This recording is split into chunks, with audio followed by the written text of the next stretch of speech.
Tom Brady was never the most athletic, but he's the greatest of all time because of the value he brought, how much impact he made when he stepped on the field. So what happens when you combine that and, well, honestly, what else do you need?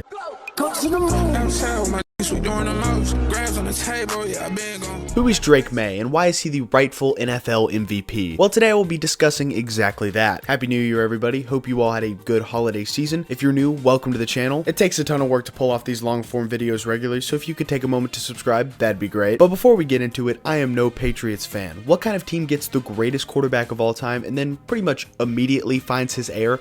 How do they keep getting away with this? I'm not going to keep you waiting, though. Maybe you're a hater, maybe you've already been convinced. But today, we're talking about the case for Drake May. This is not about who had the prettiest stats, it's about the guy who turned his entire franchise right back around. It's in the name of the award, the most valuable player. So it should go to the guy who brings the most value to his team. So this issue might be more about how the league hands out this award and how they determine that winner than anything else. How's that for a thesis? The hero of today's story, Mr. Drake Lee May, was born in Huntersville, North Carolina. Recruited by and initially committed to play quarterback for Alabama as a 4-star recruit out of high school. But he ended up flipping to North Carolina, suiting up for his dad's alma mater. After being named the starter in 2022, he finished the season passing for over 4,000 yards and 38 touchdowns. The next season, May cooled off a bit, only throwing for 3,608 passing yards and 24 touchdowns, which might have decreased his draft stock. As a talent though, he was just too good to pass up for too long, and ended up going third to the New England Patriots in 2024. Meanwhile, the Patriots had fallen behind since the departure of Tom Brady. They needed a franchise QB to build around, and since they traded Mac Jones, Drake May was the guy. At the time, despite not knowing a ton about the young quarterback, I thought it was a great move for the Patriots. Basically, New England needed a quarterback and Drake May needed a job. So what could go wrong? 2024, lots of things go wrong. The team went 4-13, which does look bad. After a strong preseason, May was named the backup to journeyman Jacoby Brissett, who they signed as almost a kind of bridge to help May make that transition from college to the NFL, just giving him more time and space to develop, which I think is a pretty smart idea, even for a team like New England that needed a quarterback. But almost as soon as he stepped on the field, he was playing at an elite level, earning a Pro Bowl nod in his rookie season. Yes, of course he made mistakes, but I think May was able to prove to the Patriots and owner Robert Kraft that he could be the guy. He is the type of quarterback that you can build a franchise around. I think the stat that kind of defines his 2024 season is Drake May's first 10 touchdown passes went to 10 different receivers, which means number one, the coaching staff was all over the place schematically, and two, the team lacked a real number one guy at receiver. So in 2025, they signed Stephon Diggs, fired Jared Mayo, and hired former NFL Coach of the Year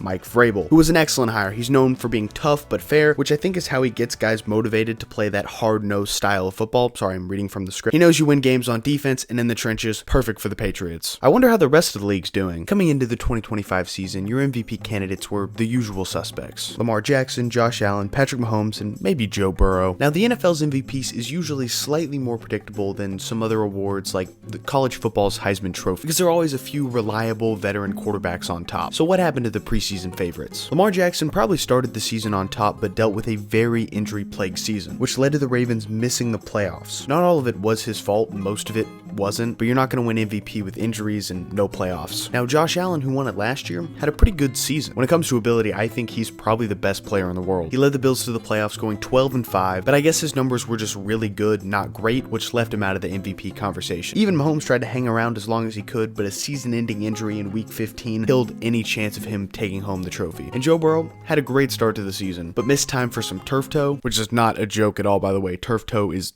awful. But you actually have to win games to win the MVP award because the NFL wants to give it to a respectable team. And that's pretty tough when you have a historically bad defense and a poor offensive line. Like, look at this Myles Garrett sack at the end of the season. He didn't even care anymore. What this comes down to is all these guys played well this season, but narrative means just as much as numbers in sports, if not more. So you need to win games, stay healthy, put up numbers, and provide the most value. Exactly like our current favorites for the award, Matthew Stafford and Drake May. Hey, I know you're trying to do a formal analysis on the 2025-2026 MVP conversation and what it means to win that award, but can we get back to Drake May? Of course, but we have to talk about Stafford first. I feel like everyone knows because he's at the top of the MVP charts that Stafford is having a great year. Do you realize just how great it is?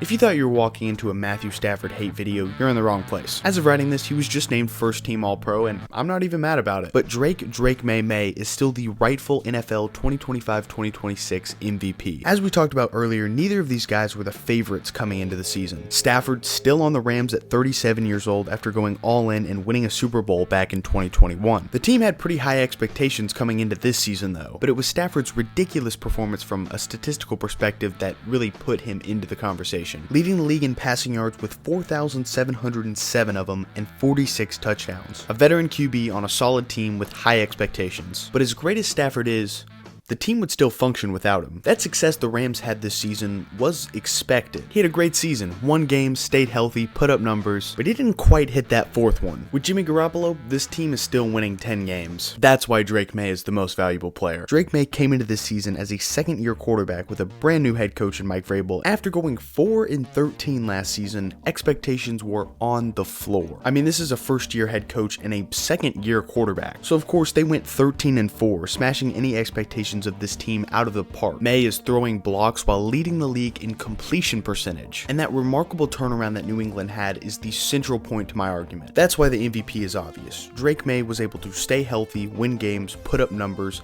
and provide the most value to his team. That's why the MVP is obvious. This isn't a lifetime achievement award, and despite what the NFL wants you to think, not a quarterback award. They don't even have the excuse with vague language like the Heisman Trophy in college football that goes to the most outstanding Division I college football player embodying great ability combined with diligence, perseverance, and hard work. It's the most valuable player, the one that brings the most value to their team. You could argue all sorts of things here about certain players that should be in the conversation that aren't. I think Josh Allen is a perfect example, but the ones leading the conversation this year are Matthew Stafford and Drake May. The Rams would have found success with another quarterback. I truly believe that. And Stafford deserves all the credit in the world for how he's played in his 17th season. But as we saw last year, the Patriots had no chance. Yes, they have a new coach, new offensive coordinator, and part of a real number one wide receiver. But without question, of the guys in the conversation, the one that brings the most value to his team is Drake May. Please leave your comments below. I'd love to hear them, seriously. But that's all I got for you today. Click the link for my Patreon down below, and